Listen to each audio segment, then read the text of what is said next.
नमस्ते दोस्तों, स्वागत है आपका हमारे चैनल पर, जहां हम हर बार लाते हैं कुछ नया, कुछ प्रेरणादायक और कुछ ऐसा जो आपकी जिंदगी को और बेहतर बनाए। आज का हमारा टॉपिक है हर परिस्थिति में शांत रहने के 10 शानदार तरीके। दोस्तों, सोचिए जरा, जिंदगी एक रोलर कोस्टर की तरह है। कभी ऊंचाइयां, कभी नीचे की ओर ढलान, कभी खुशी तो कभी तनाव भरे पल। लेकिन क्या होगा अगर हम हर चुनौती, हर मुश्किल और हर तूफानी पल में अपने मन को शांत और स्थिर रख पाए? जी हां, यह संभव है। एक शांत दिमाग न सिर्फ हमें मानसिक सुकून देता है, बल्कि हमें बेहतर निर्णय लेने की ताकत, रिश्तों में संतुलन और जिंदगी में एक नई ऊर्जा देता है। इस वीडियो में हम आपके लिए लेकर आए हैं 10 ऐसे प्रैक्टिकल, आसान और जिंदगी बदल देने वाले तरीके, जिन्हें अपनाकर आप किसी भी परिस्थिति में, चाहे वो ऑफिस का प्रेशर हो, घर का तनाव हो या फिर कोई अनचाही स्थिति, अपने मन को शांत और कूल रख सकते हैं। ये टिप्स न सिर्फ आपके तनाव को कम करेंगे, बल्कि आपको एक नई सकारात्मक सोच के साथ जीने का तरीका सिखाएंगे। तो चलिए शुरू करते हैं। दोस्तों, इससे पहले आपसे एक रिक्वेस्ट है कि अगर आप मेरे चैनल पर नए हैं तो मेरे चैनल बुद्ध इंस्पायर 5M को सब्सक्राइब जरूर कर ले। इससे हमें भी और बेहतर वीडियो बनाने में मोटिवेशन मिलती है। तो चलिए शुरू करते हैं। किसी समय की बात है, हिमालय की तलहटी में एक सुंदर गांव था जिसका नाम था सूरजपुर। यह गांव अपनी प्राकृतिक सुंदरता के लिए दूर दूर तक प्रसिद्ध था। चारों ओर हरे भरे खेत फैले थे, रंग बिरंगे फूलों से सजी पहाड़ियां थीं। बीच में एक छोटी नदी बहती थी जिसका पानी सूरज की किरणों में चमकता था। सुबह के समय जब कोहरा पहाड़ियों पर लिपटा रहता था तो गांव किसी स्वप्न लोक सा प्रतीत होता था। सूर्योदय के समय जब सूरज की पहली किरणें नदी के पानी को छूती थीं तो वह दृश्य किसी चित्र सा लगता था। पक्षी मधुर स्वर में चहचहाते थे, हवा में फूलों की सुगंध बिखरती थी। गांव की गलियां सुंदर थीं, लेकिन इस सुंदरता के बावजूद गांव के लोग अशांत थे। कोई धन की कमी से परेशान था, कोई परिवार के झगड़ों से दुखी था, कोई पड़ोसियों से ईर्ष्या और वैर रखता था। गांव में हर समय शोर, तनाव और असंतोष का माहौल रहता था। बाजार में लोग ऊंची ऊंची आवाज में झगड़ते थे, छोटी छोटी बातों पर क्रोध भड़क उठता था। बच्चे भी अपने माता पिता के तनाव को देखकर उदास रहते थे। गांव की गलियों में हंसी की जगह चीख पुकार सुनाई देती थी। लोग एक दूसरे पर दोषारोपण करते थे। कोई कहता, मेरा पड़ोसी मेरी जमीन हड़पना चाहता है। कोई कहता, मेरे रिश्तेदार मेरे खिलाफ साजिश कर रहे हैं। कोई अपनी फसल की बर्बादी के लिए दूसरों को दोष देता।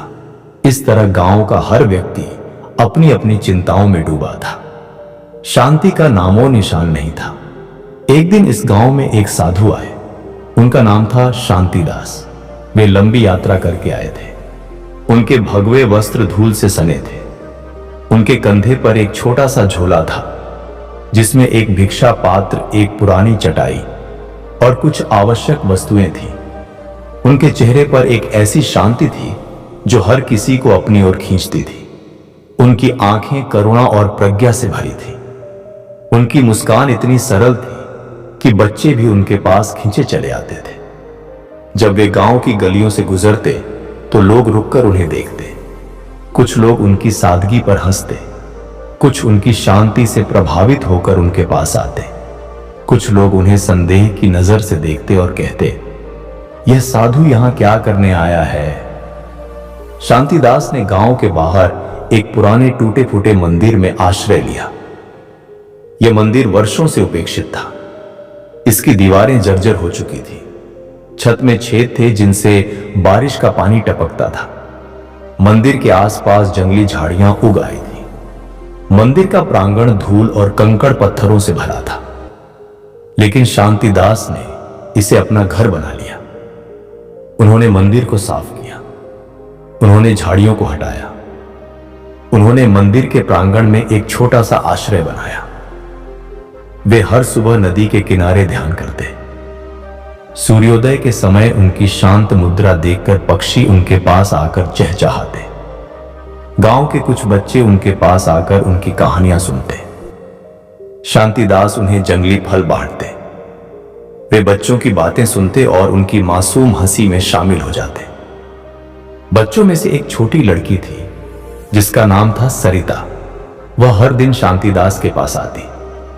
वह उनके पास बैठकर उनकी कहानियां सुनती। एक दिन उसने पूछा, साधु बाबा, आप हमेशा मुस्कुराते क्यों रहते हैं? गांव में सब लोग परेशान रहते हैं, लेकिन आप हमेशा खुश रहते हैं। शांतिदास ने मुस्कुराकर कहा, सरिता, मेरे पास एक रहस्य है। यह रहस्य मेरे गुरु ने मुझे सिखाया। यह शांति का रहस्य है।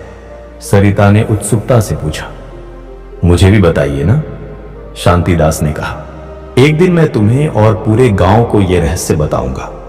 लेकिन गांव का माहौल शांतिदास की शांति को बार बार चुनौती देता था। एक बार गांव में भयंकर तूफान आया। हवाएं इतनी तेज थीं कि पेड़ उखड़ गए। कई घरों की छतें उड़ गईं। फसलें बर्बाद हो गईं। गांव के लोग अपने नुकसान पर रोते बिलखते थे। वे एक दूसरे को दोष दे रहे थे। कुछ लोग कह रहे थे, यह हमारे पापों का फल है। कुछ लोग भगवान को कोस रहे थे। कुछ लोग शांतिदास को दोष देने लगे। वे बोले, यह साधु हमारे गांव में आया तभी यह विपत्ति आई।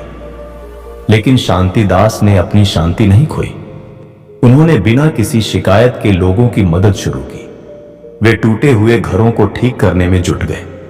उन्होंने गांव के बच्चों को सुरक्षित स्थानों पर पहुंचाया। उन्होंने गांव वालों को सांत्वना दी। उन्होंने कहा, यह तूफान भी बीत जाएगा। हम मिलकर सब ठीक कर लेंगे। उनकी शांति ने लोगों को आश्चर्यचकित कर दिया। कुछ लोग उनके साथ मदद करने लगे। एक बुजुर्ग व्यक्ति जिसका घर तूफान में टूट गया था, शांतिदास के पास आया। उसने कहा, साधु जी, आपकी शांति ने मुझे नई उम्मीद दी है। मैं भी आपके साथ मदद करूंगा। धीरे धीरे गांव में एकजुटता बढ़ने लगी। लोग एक दूसरे के साथ मिलकर काम करने लगे।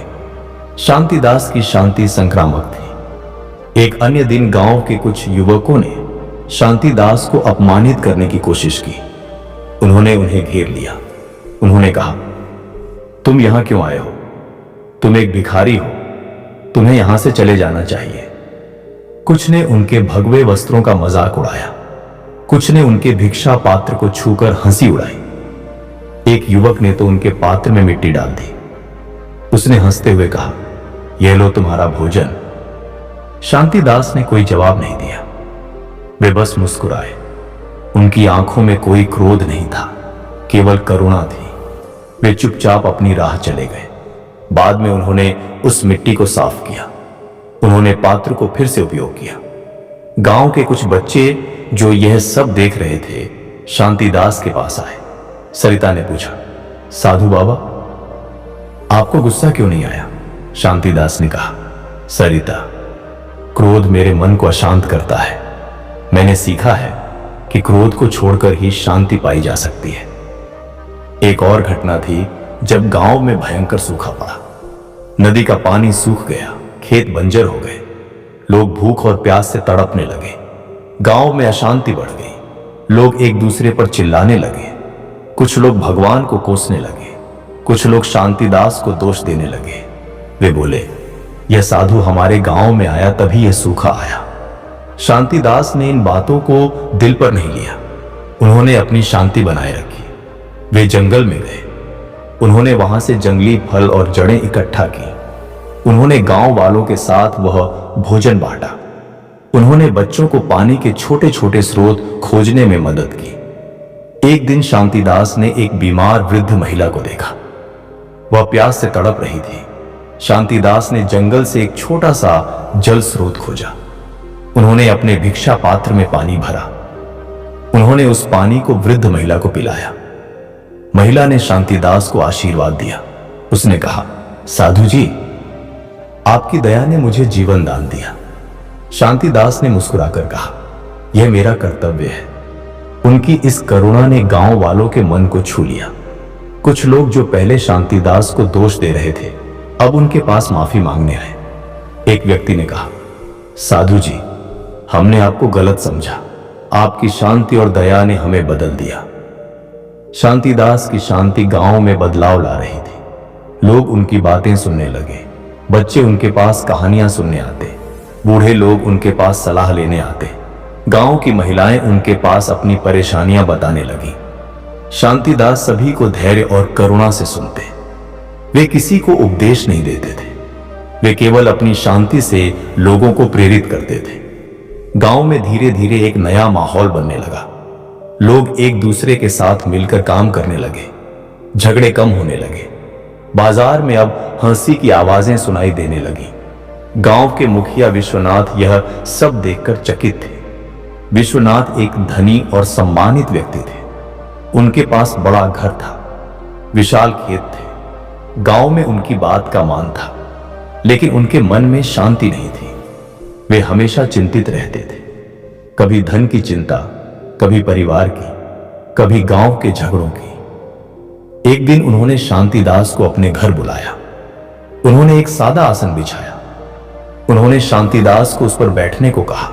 उन्होंने पूछा, हे साधु, आप हर परिस्थिति में इतने शांत कैसे रहते हैं? तूफान में आपने शांति नहीं खोई, अपमान में आपने क्रोध नहीं किया, सूखे में आपने निराशा नहीं मानी। हमें वह रहस्य बताएं। शांतिदास ने अपनी शांत मुस्कान के साथ कहा, विश्वनाथ, शांति मेरे भीतर का स्वभाव है। इसे मैंने अपने गुरु से सीखे 10 तरीकों के अभ्यास से पाया है। यदि तुम चाहो तो मैं तुम्हें ये 10 तरीके बताऊंगा। विश्वनाथ ने तुरंत एक सभा बुलाई। गांव के लोग नदी के किनारे एक बड़े बरगद के पेड़ के नीचे इकट्ठा हुए। बच्चे, बूढ़े और जवान सभी शांतिदास के शब्द सुनने को उत्सुक थे। सभा में सरिता भी अपने माता पिता के साथ आई। उसकी आंखों में वही जिज्ञासा थी। शांतिदास ने एक एक कर 10 तरीके विस्तार से समझाए। पहला तरीका, सांस पर ध्यान दो। शांतिदास ने कहा, जब मैं सूरजपुर गांव में पहली बार आया तो कुछ लोग मुझ पर क्रोधित होकर चिल्लाने लगे। वे कह रहे थे कि मैं एक भिखारी हूं, मैं गांव में अनावश्यक घूम रहा हूं। उनके शब्द कठोर थे। मेरे मन में क्षण भर के लिए अशांति हुई। मैंने महसूस किया कि मेरा मन क्रोध और अपमान के विचारों से भर रहा है। मैंने तुरंत एक पेड़ की छाया में बैठ गया। मैंने अपनी आंखें बंद की। मैंने धीरे धीरे सांस ली। मैंने सांस को छोड़ा। मैंने अपनी सांस की लय को महसूस किया। जैसे जैसे मेरी सांस गहरी होती गई, मेरे मन की अशांति कम होती गई। मेरे विचार शांत हो गए। जैसे तालाब में लहरें शांत हो जाती हैं, वैसे ही मेरे मन की उथल पुथल गायब हो गई। मैंने उन लोगों के शब्दों को अनसुना कर दिया। मेरी सांस ने मुझे मेरे भीतर की शांति से जोड़ दिया। मैं फिर से मुस्कुराने लगा। जब मैंने गांव वालों को देखा तो मेरे मन में उनके लिए करुणा जागी। मैंने सोचा, शायद वे अपने दुख के कारण ऐसा बोल रहे हैं। बाद में मैंने उनमें से कुछ लोगों से बात की। मैंने उनकी परेशानियां सुनी। मेरी शांति ने उनकी अशांति को कम किया। बुद्ध का उपदेश। बुद्ध ने शिष्यों से कहा, आनंद, सांस तुम्हारा सबसे निकट का मित्र है। यह तुम्हारे साथ जन्म से मृत्यु तक रहती है। जब तुम्हारा मन अशांत हो, क्रोध, भय या चिंता से भटक रहा हो, तो अपनी सांस को देखो। धीरे धीरे सांस लो। सांस को छोड़ो, उसका प्रवाह महसूस करो। सांस तुम्हें वर्तमान में लौटाती है। यह तुम्हें याद दिलाती है कि तुम विचारों या भावनाओं से परे हो। जब तुम सांस पर ध्यान देते हो तो तुम अपने मन की उथल पुथल से मुक्त हो जाते हो। प्रतिदिन कुछ समय सांस पर ध्यान देने का अभ्यास करो। सुबह और शाम शांत स्थान पर बैठो। अपनी सांस को देखो। यह तुम्हारे मन को एक लंगर देगा। यह लंगर तुम्हें हर तूफान में स्थिर रखेगा। दूसरा तरीका, विचारों को देखो, उनमें न उलझो। शांतिदास ने कहा, एक बार कुछ गांव वालों ने मेरे बारे में अफवाह फैलाई। उन्होंने कहा कि मैं एक ढोंगी साधु हूं, मैं गांव वालों को ठगने आया हूं। यह सुनकर मेरे मन में विचार उठे। मैंने सोचा कि मैं इनका जवाब दूं, मैं अपनी सफाई दूं, मैं लोगों को समझाऊं कि मैं निर्दोष हूं। मेरे मन में क्रोध और असंतोष के विचार आने लगे, लेकिन मैंने एक पल रुककर अपने विचारों को देखा। मैं नदी के किनारे बैठ गया। मैंने अपनी आंखें बंद की। मैंने देखा कि मेरे विचार मेरे मन में बादलों की तरह तैर रहे हैं। मैंने उन्हें पकड़ने की कोशिश नहीं की। मैंने उन्हें आने और जाने दिया। जैसे आकाश में बादल आते हैं और चले जाते हैं, वैसे ही मेरे विचार भी चले गए। मेरे मन की अशांति धीरे धीरे शांत हो गई। मैंने समझा कि ये विचार मेरे नहीं हैं, वे केवल क्षणिक मेहमान हैं। मैं फिर से शांत हो गया। बाद में मैंने उन लोगों से बात की। मैंने उन्हें करुणा से देखा। मैंने उनकी परेशानियां सुनी। मेरी शांति ने उनकी अफवाहों को शांत कर दिया। एक व्यक्ति ने मुझसे माफी मांगी। उसने कहा, साधु जी, हमने आपको गलत समझा। आपकी शांति ने हमें सत्य दिखाया। बुद्ध का उपदेश। बुद्ध ने शिष्यों को समझाया, विचार तुम्हारा स्वभाव नहीं है, वे मन की सतह पर उठने वाली लहरों की तरह हैं। जब क्रोध, भय या इच्छा के विचार उठते हैं तो तुम उनके साथ बहने लगते हो। तुम सोचते हो कि ये विचार तुम हो, लेकिन ये सत्य नहीं है। तुम विचारों से परे हो। जब विचार आए तो उन्हें न तो दबाओ और न ही उनके पीछे भागो, बस उन्हें देखो। जैसे तुम नदी के किनारे बैठकर पानी का प्रवाह देखते हो, वैसे ही अपने विचारों को देखो। यह अभ्यास तुम्हें विचारों के बंधन से मुक्त करेगा। जब तुम विचारों में नहीं उलझते तो तुम्हारा मन स्वतः शांत हो जाता है। प्रतिदिन कुछ समय अपने विचारों को देखने का अभ्यास करो। यह तुम्हें शांति की गहराई में ले जाएगा। तीसरा तरीका, स्वीकार करो, विरोध मत करो। शांतिदास ने बताया, जब सूरजपुर में भयंकर सूखा पड़ा तो खेत सूख गए, नदी का पानी कम हो गया, लोग भूख और प्यास से तड़पने लगे। गांव वाले रो रहे थे, वे आकाश को कोस रहे थे। वे कह रहे थे, यह सूखा क्यों आया? यह नहीं होना चाहिए था। मैंने भी भूख और प्यास महसूस की। मेरा शरीर कमजोर हो रहा था, लेकिन मैंने मन में यह नहीं सोचा कि यह सूखा गलत है। मैंने सूखे को स्वीकार किया। मैंने सोचा, यह भी प्रकृति का हिस्सा है, यह भी बीत जाएगा। इस स्वीकार्यता ने मेरे मन को शांत रखा। मैंने गांव वालों की मदद की। मैं जंगल गया। मैंने वहां से कुछ जड़ें और फल लाए। मैंने गांव के बच्चों को पानी के छोटे छोटे स्रोत खोजने में मदद की। मैंने एक वृद्ध महिला को जड़ी बूटियां दी। मेरी शांति ने उन्हें भी शांत किया। जब लोग मेरी शांति देखते तो वे भी अपने दुख को भूलने लगते। धीरे धीरे गांव में एकजुटता बढ़ने लगी। लोग मिलकर समाधान खोजने लगे। एक दिन एक गांव वाले ने मुझसे कहा, साधु जी, आपकी शांति ने हमें सिखाया कि दुख को स्वीकार करने से ही शांति मिलती है। बुद्ध का उपदेश। बुद्ध ने कहा, आनंद, जीवन में सुख और दुख दोनों आते हैं। परिस्थितियां कभी तुम्हारे अनुकूल होती हैं, कभी प्रतिकूल। जब तुम परिस्थितियों का विरोध करते हो तो तुम अपने मन में संघर्ष पैदा करते हो। यह संघर्ष ही तुम्हारी अशांति का कारण बनता है। जो हो रहा है उसे वैसा ही स्वीकार करो। इसका अर्थ यह नहीं कि तुम कुछ करो ही नहीं, लेकिन पहले मन से स्वीकार करो कि यह है। यह स्वीकार करना कमजोरी नहीं है, यह बल है। जब तुम स्वीकार करते हो तो तुम अपने मन को मुक्त कर लेते हो। तुम्हारा मन शांत हो जाता है। यह अभ्यास तुम्हें हर परिस्थिति में स्थिर रखेगा। जब भी तुम्हें लगे कि तुम अशांत हो रहे हो तो रुको, एक गहरी सांस लो और कहो, मैं इसे स्वीकार करता हूं। यह तुम्हें शांति देगा। चौथा तरीका, करुणा का अभ्यास करो। शांतिदास ने कहा, जब गांव वाले मुझ पर क्रोधित हुए तो उन्होंने मुझे अपशब्द कहे। उन्होंने मुझे भिखारी कहा। उन्होंने मेरे वस्त्रों का मजाक उड़ाया। एक युवक ने मेरे भिक्षा पात्र में मिट्टी डाल दी। मैंने उनके शब्दों को व्यक्तिगत रूप से नहीं लिया। मैंने सोचा, ये लोग अपने दुख के कारण ऐसा कर रहे हैं। शायद उनके जीवन में कोई परेशानी है। शायद वे अज्ञानता के कारण ऐसा बोल रहे हैं। मैंने उनके लिए करुणा का भाव रखा।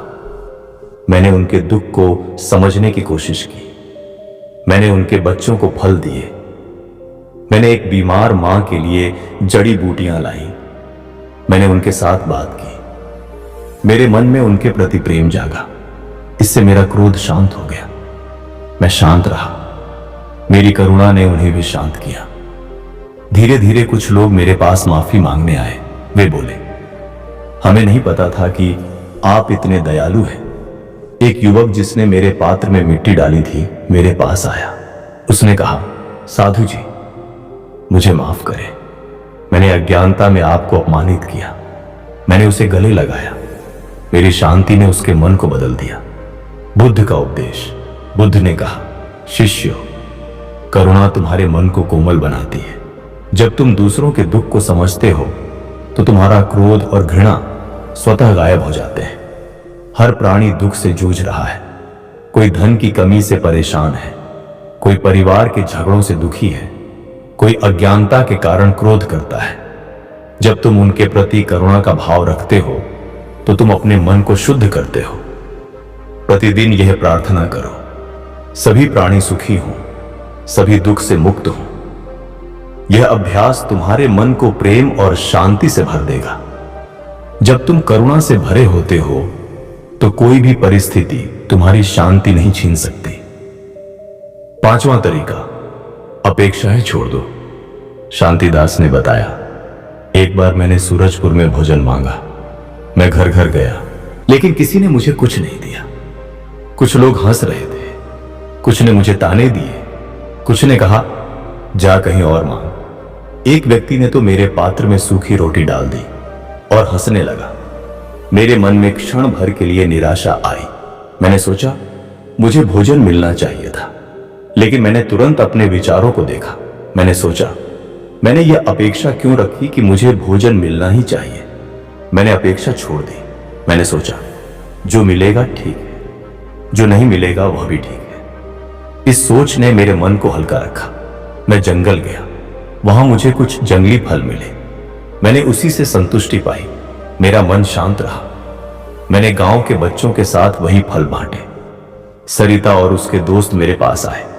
उन्होंने फल खाए और हंसने लगे। उनकी मुस्कान ने मेरे मन को और अधिक शांति दी। एक बच्चे ने कहा, साधु बाबा, आप हमेशा खुश रहते हैं। मैंने कहा, क्योंकि मैंने अपेक्षाएं छोड़ दी हैं। बुद्ध का उपदेश। बुद्ध ने कहा, अपेक्षाएं मन के बंधन है। जब तुम दूसरों से या परिस्थितियों से कुछ अपेक्षा करते हो और वह पूरी नहीं होती तो तुम दुखी होते हो, तुम क्रोधित होते हो, तुम अशांत हो जाते हो। अपेक्षाएं छोड़ने का अर्थ है स्वतंत्र होना। इसका अर्थ यह नहीं कि तुम्हें कुछ चाहिए ही नहीं, लेकिन यह समझो कि जो है वही पर्याप्त है। जब तुम अपेक्षाओं के बोझ से मुक्त होते हो तो तुम्हारा मन स्वाभाविक रूप से शांत हो जाता है।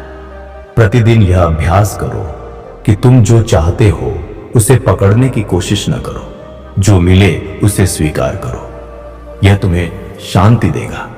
छठा तरीका, वर्तमान में जियो। शांतिदास ने कहा, जब मैं सूरजपुर में रहता था तो मैंने अतीत की चिंता या भविष्य के डर को अपने मन में नहीं आने दिया। एक बार गांव में आग लग गई। कई घर जल गए। लोग अपने खोए हुए सामान को याद करके रो रहे थे। कुछ भविष्य की चिंता कर रहे थे कि अब वे क्या करेंगे। मैंने बस वर्तमान में रहकर लोगों की मदद की। मैंने सोचा, अभी जो है वही मेरा सत्य है। मैंने लोगों को पानी लाकर दिया। मैंने उनके लिए आश्रय बनाने में मदद की। मैंने बच्चों को सुरक्षित स्थानों पर ले जाया। मेरे मन में न अतीत का दुख था न भविष्य का डर।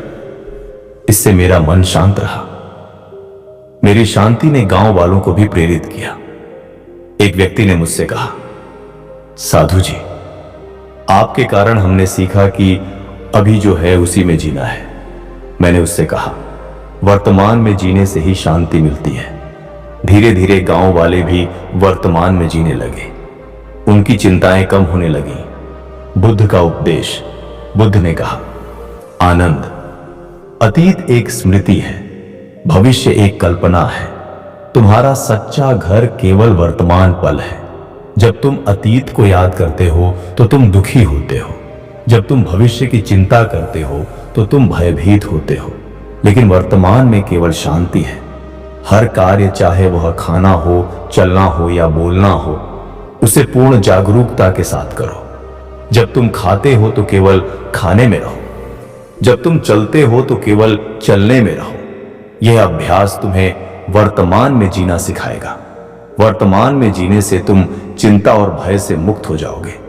यह तुम्हें शांति देगा। 7वां तरीका, सरलता अपनाओ। शांतिदास ने बताया, मैंने सूरजपुर में देखा कि लोग धन संपत्ति और वैभव के पीछे भाग रहे हैं। उनकी इच्छाएं उनकी अशांति का कारण थी। कोई अधिक धन चाहता था, कोई बड़ा घर चाहता था, कोई और सम्मान चाहता था।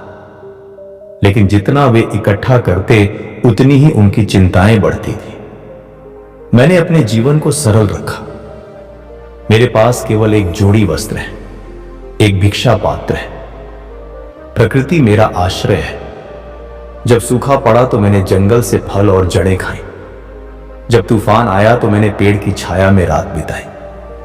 जब गांव वालों ने मुझे भोजन नहीं दिया तो मैंने प्रकृति से जो मिला उसी में संतुष्ट रहा। मेरी सादगी ने मेरे मन को हल्का रखा। मुझे किसी चीज की कमी महसूस नहीं हुई। मैं शांत रहा। मेरी सादगी ने गांव वालों को भी प्रेरित किया। एक दिन सरिता की मां मेरे पास आई। उसने कहा, साधु जी, आपके पास कुछ नहीं है, फिर भी आप खुश रहते हैं। मैंने कहा, क्योंकि मैंने सरलता अपनाई है। कुछ लोग मेरे पास आए। उन्होंने कहा, हम भी आपके जैसे सरल जीवन जीना चाहते हैं। मैंने उन्हें सिखाया कि कम इच्छाएं ही शांति की कुंजी हैं। बुद्ध का उपदेश। बुद्ध ने कहा, जितना अधिक तुम इकट्ठा करते हो उतनी ही अधिक तुम्हारी चिंताएं बढ़ती हैं। सरलता तुम्हें स्वतंत्रता देती है। इसका अर्थ यह नहीं कि तुम सब कुछ त्याग दो, लेकिन यह समझो कि सुख के लिए तुम्हें बहुत कुछ चाहिए ही नहीं। अपने जीवन को सरल बनाओ। कम सामान रखो, कम इच्छाएं रखो। इससे तुम्हारी चिंताएं कम होंगी। जब तुम्हारा मन हल्का होगा तो तुम स्वाभाविक रूप से शांत रहोगे। प्रतिदिन यह सोचो कि तुम्हें क्या चाहिए और क्या नहीं। जो अनावश्यक है उसे छोड़ दो। यह तुम्हें शांति की ओर ले जाएगा।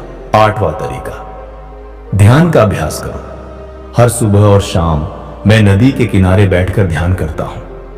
मैं अपनी सांस को देखता हूं। मैं अपने विचारों को देखता हूं। मैं अपने भीतर की शांति से जुड़ता हूं। एक बार गांव में 2 परिवारों के बीच झगड़ा हो रहा था। दोनों पक्ष मुझे बीच में खींच रहे थे। वे चाहते थे कि मैं उनकी तरफ बोलूं। मेरे मन में अशांति होने लगी। मैंने कुछ पल के लिए आंखें बंद की। मैंने एक पेड़ के नीचे बैठकर ध्यान किया। मैंने अपनी सांस पर ध्यान दिया। मेरे मन की उथल पुथल शांत हो गई। मैंने शांतिपूर्वक दोनों पक्षों से बात की। मैंने उन्हें समझाया कि शांति ही समाधान है। मेरी शांति ने उन्हें भी शांत कर दिया। झगड़ा समाप्त हो गया। बाद में दोनों परिवारों ने मेरे पास आकर धन्यवाद दिया। उन्होंने कहा, साधु जी, आपकी शांति ने हमें एकजुट किया। मैंने उन्हें सिखाया कि ध्यान से ही मन शांत होता है। कुछ लोग मेरे साथ सुबह ध्यान करने लगे। उनकी शांति बढ़ने लगी। बुद्ध का उपदेश। बुद्ध ने कहा, ध्यान तुम्हें अपने सच्चे स्वरूप से जोड़ता है। यह तुम्हारे मन की गहराइयों में ले जाता है जहां शांति का स्रोत है। जब तुम ध्यान करते हो तो तुम अपने विचारों और भावनाओं से परे चले जाते हो। तुम अपने भीतर की शांति को अनुभव करते हो। प्रतिदिन कुछ समय शांत बैठो। अपनी सांस पर ध्यान दो। अपने विचारों को देखो। उन्हें पकड़ने की कोशिश मत करो। ध्यान तुम्हारे मन को एक झील की तरह शांत कर देगा जिसमें कोई लहर नहीं उठती। यह अभ्यास तुम्हें हर परिस्थिति में स्थिर रखेगा। जब भी तुम अशांत हो, कुछ पल ध्यान में बिताओ। यह तुम्हें शांति देगा। 9वां तरीका, कृतज्ञता का भाव रखो। शांतिदास ने बताया, सूखे के समय जब गांव में भोजन और पानी की कमी थी, मैंने उन छोटी छोटी चीजों के लिए कृतज्ञता महसूस की जो मेरे पास थी। मेरे पास हवा थी जो मुझे सांस दे रही थी। मेरे पास आकाश था जो मुझे छाया दे रहा था। मेरा शरीर था जो मुझे जीवित रख रहा था। मैंने इनके लिए आभार माना। एक दिन मैंने एक बच्चे को देखा जो भूखा था। मैंने उसे अपना आधा फल दिया। उसने मुझे धन्यवाद दिया। उसकी मुस्कान ने मेरे मन को और अधिक संतुष्ट किया। मैंने गांव वालों को भी सिखाया कि वे जो उनके पास है उसके लिए आभार माने। सरिता की मां ने मुझसे कहा, साधु जी, आपके कारण मैंने सीखा कि मेरे पास जो है वही पर्याप्त है। मैंने एक दिन गांव वालों को इकट्ठा किया। मैंने उन्हें कृतज्ञता का अभ्यास सिखाया। मैंने कहा, हर रात सोने से पहले उन चीजों के बारे में सोचो जिनके लिए तुम आभारी हो। इस कृतज्ञता ने मेरे मन को शांत और संतुष्ट रखा। गांव वालों की अशांति भी कम होने लगी। बुद्ध का उपदेश। बुद्ध ने कहा, कृतज्ञता तुम्हारे मन को संतुष्टि से भर देती है। जब तुम जो तुम्हारे पास है उसके लिए आभार मानते हो तो तुम्हारी कमी की भावना गायब हो जाती है। तुम्हें लगता है कि तुम्हारे पास सब कुछ है। प्रतिदिन सुबह और रात को कुछ पल उन चीजों के बारे में सोचो जिनके लिए तुम आभारी हो। यह हो सकता है तुम्हारा स्वास्थ्य, तुम्हारा परिवार या प्रकृति का सौंदर्य। यह अभ्यास तुम्हारे मन को सुख और शांति से भर देगा। जब तुम कृतज्ञ होते हो तो तुम्हारी अशांति गायब हो जाती है। 10वां तरीका, सब कुछ अनित्य है। शांतिदास ने कहा, मैंने सूरजपुर में देखा कि सब कुछ बदलता है। तूफान आया और गया, सूखा आया और गया, लोगों का क्रोध आया और गया। एक बार जब गांव में आग लगी तो लोग अपने खोए हुए सामान के लिए रो रहे थे। मैंने उन्हें समझाया कि यह सब क्षणिक है। मैंने कहा, सुख और दुख दोनों आते जाते हैं। मैंने उन्हें बताया कि जो आज है वह कल नहीं रहेगा। मैंने इस सत्य को गहराई से स्वीकार किया। जब मैंने यह समझ लिया तो मेरा मन हर परिस्थिति में शांत रहने लगा। मैंने सुख में अहंकार नहीं किया। मैंने दुख में निराशा नहीं मानी। मैंने हर पल को वैसा ही स्वीकार किया जैसा वह था। मेरी शांति ने गांव वालों को भी प्रेरित किया। एक दिन सरिता ने मुझसे पूछा, साधु बाबा, आप दुख में भी मुस्कुराते हैं? मैंने कहा, क्योंकि मैं जानता हूं कि यह दुख भी बीत जाएगा। एक व्यक्ति ने मुझसे कहा, साधु जी, आपके कारण हमने सीखा कि सब कुछ बीत जाता है। मेरी शांति ने गांव में एक नया दृष्टिकोण जागृत किया। बुद्ध का उपदेश। बुद्ध ने कहा, शिष्यो, यह संसार अनित्य है। सुख दुख लोक परिस्थितियां सब कुछ बदलता है। जब तुम इस सत्य को समझ लेते हो तो तुम सुख में अहंकार नहीं करते, तुम दुख में निराश नहीं होते, तुम हर परिस्थिति में समान रहते हो। यह समता तुम्हें शांति देती है। जब भी तुम अशांत हो तो अपने मन में कहो, यह भी बीत जाएगा। यह सत्य तुम्हें हर तूफान में स्थिर रखेगा। प्रतिदिन इस सत्य को याद करो, यह तुम्हें शांति की गहराई में ले जाएगा। कहानी का अंत। शांतिदास की बात सुनकर सूरजपुर के गांव वाले चकित रह गए। उन्होंने इन 10 तरीकों को अपने जीवन में अपनाना शुरू किया। कुछ लोग सुबह शाम ध्यान करने लगे, कुछ ने अपनी अपेक्षाएं छोड़ दी, कुछ ने कृतज्ञता का अभ्यास शुरू किया, कुछ ने करुणा का भाव अपनाया। धीरे धीरे गांव का माहौल बदलने लगा। लोग एक दूसरे के साथ करुणा और प्रेम से रहने लगे। झगड़े कम हुए। बाजार में अब हंसी की आवाजें गूंजती थीं। बच्चे फिर से खेलने लगे। गांव की गलियों में अब शांति का माहौल था। सरिता और उसके दोस्त अब हर दिन शांतिदास के पास आते। वे उनके साथ ध्यान करते, वे उनकी कहानियां सुनते। गांव वाले अब शांतिदास को साधु बाबा कहकर बुलाते।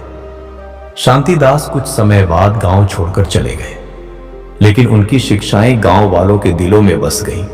सूरजपुर अब केवल अपनी सुंदरता के लिए नहीं बल्कि अपनी शांति के लिए भी प्रसिद्ध हो गया। लोग दूर दूर से सूरजपुर आते। वे उस गांव को देखना चाहते थे जहां शांति का जादू फैल गया था। बुद्ध ने अपनी कहानी समाप्त की। वे शिष्यों की ओर देखकर बोले, आनंद, ये 10 तरीके शांति का मार्ग है। इन्हें केवल सुनने से कुछ नहीं होगा, इन्हें अपने जीवन में उतारो। हर दिन इनका अभ्यास करो। तुम देखोगे कि तुम्हारा मन हर परिस्थिति में शांत रहने लगेगा। आनंद और अन्य शिष्य गहरे विचार में डूब गए।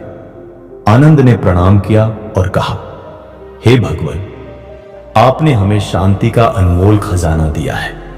हम इन 10 तरीकों को अपने जीवन का हिस्सा बनाएंगे। बुद्ध ने अंत में कहा, शांति कोई मंजिल नहीं है, यह एक यात्रा है। यह यात्रा तुम्हारे भीतर शुरू होती है, यह तुम्हारे भीतर ही समाप्त होती है। इन 10 तरीकों को अपने जीवन में अपनाओ। जब तुम अपने मन को समझ लोगे तो कोई भी परिस्थिति तुम्हारी शांति नहीं छीन सकेगी। शिष्य शांति पूर्वक बैठे बुद्ध के शब्दों को अपने हृदय में उतारते हुए बरगद के पेड़ के नीचे वह पल अनंत शांति और प्रज्ञा से भरा हुआ था। नदी का मंद प्रवाह और हवा का स्पर्श उस क्षण को और भी पवित्र बना रहा था। तो दोस्तों, ऐसे ही वीडियो देखने के लिए मेरे चैनल को सब्सक्राइब जरूर कर लें। धन्यवाद।